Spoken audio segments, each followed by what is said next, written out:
నమస్తే అండి, నా పేరు లైలా. నేను తెలంగాణ గుజరాత్ ట్రాన్స్పోర్ట్ సమితి రాష్ట్ర అధ్యక్షురాలిని. ఈరోజు పెద్దపల్లి జిల్లాలోని గోదావరి ఖనిలో రాష్ట్ర స్థాయి గుజరాల సమావేశం అనేది జరిగింది. ఈ సమావేశం యొక్క ప్రాముఖ్యత ఏంటంటే, మా ట్రాన్స్ కమ్యూనిటీ లోపల, మా ఇతర కల్చర్ లోపల ఎవరైతే సర్జరీ చేయించుకుంటారో వాళ్ళకి 41 డేస్ రెస్ట్ ఇచ్చిన తర్వాత మేము మా అమ్మవారి పూజ, మరియపాత పూజ చేసుకొని అందరం సెలబ్రేట్ చేసుకుంటాం. ఇది మా జీవితంలో ఒకసారి ఫంక్షన్ లాంటిది, ఒక పెళ్లి ఫంక్షన్ లాంటిది. కాబట్టి అలాంటి కార్యక్రమానికి తెలంగాణలోని అన్ని జిల్లాల నుండి కూడా ఈరోజు ఇక్కడికి రావడం జరిగింది. ఇది గోదావరి ఖనిలో మొట్టమొదటిసారి జరుగుతున్న ఈ ఈవెంట్. ఇంత అంగరంగ వైభవంగా నిర్వహిస్తున్నటువంటి మన శివాని నాయకమ్మ, లాస్య నాయకమ్మ గారి ఆధ్వర్యంలో ఇది జరుగుతుంది. చాలా బ్రహ్మాండంగా జరుగుతుంది. ఇది మా కమ్యూనిటీ యొక్క ఎంటర్టైన్మెంట్ మాత్రమే కాదు, మా యూనిటీ, మా ఐకమత్యం చాటుకోవడానికి, మా హక్కుల గురించి ఇక్కడ మాట్లాడుకుంటాము, మా సమస్యల గురించి చర్చించుకుంటాము.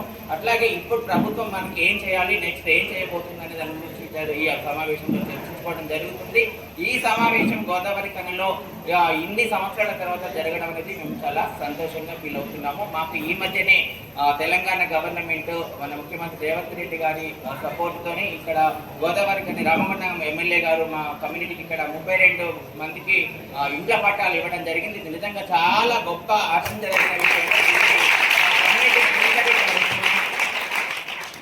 కమ్యూనిటీ అందరి తరఫున మన తెలంగాణ రాష్ట్ర ముఖ్యమంత్రి వర్యులు రేవంత్ రెడ్డి గారికి, మన కాంగ్రెస్ ప్రభుత్వానికి, అదేవిధంగా మన రామగుండం ఎమ్మెల్యే గారికి మేము మన శిరస్సు నుంచి నమస్కారాలు తెలియజేస్తున్నాం.